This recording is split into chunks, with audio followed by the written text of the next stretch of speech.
So in my last post, I outlined 5 steps to help you move through challenging emotions. This is called emotional processing. This is something that I teach in my one-on-one coaching program to help you learn how to overcome those challenging experiences so that you can consciously and mindfully move through an experience rather than react to it.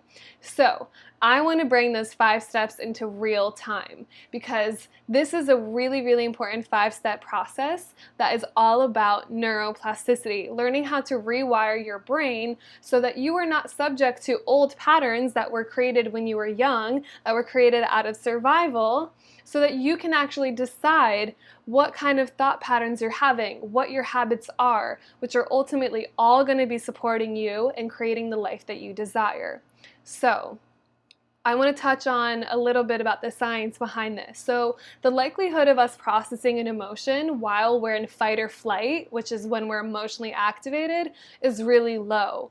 An unprocessed emotion becomes lodged in the body. So our body holds onto this stress, and then it manifests as physical pain, mental instability, and emotional imbalances. So this process helps open up the functions of the brain so that you can observe your experience and consciously move through it from a state of rest and digest, relaxation, not fight or flight, and reactivity. So we're going to move through an example. Let's use the emotion of anxiety as an example. So say that I'm feeling really anxious, I've just been super triggered, and this anxiety is just like overtaking my body, right? So the first step, pause and notice. So when an emotion comes up, we have to pause. We have to bring our mindful awareness to it. If we gloss over and try to fix it, we're not actually going to get to experience it. So we need to first notice that something has changed. So we pause and notice. I pause and I say, okay, in this moment, I'm feeling really anxious. You say it out loud to just acknowledge how you are feeling. The next step is stop and breathe. So you stop what you're doing. I usually will distract myself trying to wash the dishes feverishly, hoping that this will take my anxiety away. I stop what I'm doing, drop everything, and I just breathe. So there's a 4-7-8 breath you can do. Breathing in for 4, holding for 7, exhaling for 8. You can do this 2 times. What this breath does is it completely shifts you out of fight or flight in your nervous system into rest and digest. It's incredible. So you can do that breath, or you can just take a couple calming breaths on your own. You spend some time stopping and breathing. The next step is affirm. So now we're going to bring in compassion and affirmations to help us move through this process in a supportive way. So I invite you to say affirmations such as, may I be kind to myself in this moment. May I accept myself exactly as I am in this moment. We want to accept this experience. We want to accept ourselves having this experience, because if we reject it, if we wish it away, even though it's uncomfortable, then it's only going to get stuck and we're not going to be able to move through it. So, step 3, affirm.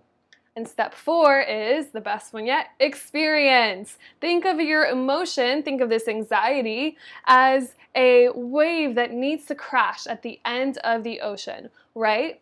If it doesn't crash, it doesn't get released. Think of that emotion releasing out of your energetic body, out of your physical body. But in order for it to release, you have to experience it. So I invite you, whether it's anxiety, anger, whatever it is, move your body. Shake your whole body. That's how all animals release stress. Stomp on the ground. Have an adult tantrum, one of my favorites. You lay on your back, you throw your legs in the air, you shake your legs, and you scream into a pillow. An adult tantrum is amazing. So you can write in your journal, you can cry. Just give this energy an opportunity to be experienced, because it's just a frequency and it just needs to move out of your body. So as you move through that, the last step is empowered action. So we bring in emotional resilience by pausing to see what we can do from here that will support us. So you ask yourself, what are my choices? Who can I ask for help? So if I'm feeling super fucking anxious and I've just released this anxiety, I've acknowledged it, I've had compassion for myself for having this experience, my empowered action choice might be to take a hot bath, to cancel my day and just have it be a self-care day, to call a friend, to set up a session with my therapist.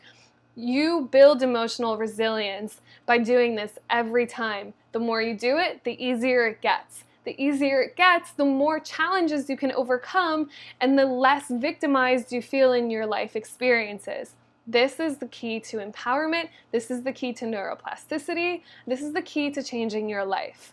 So, don't underestimate the power of processing your emotions.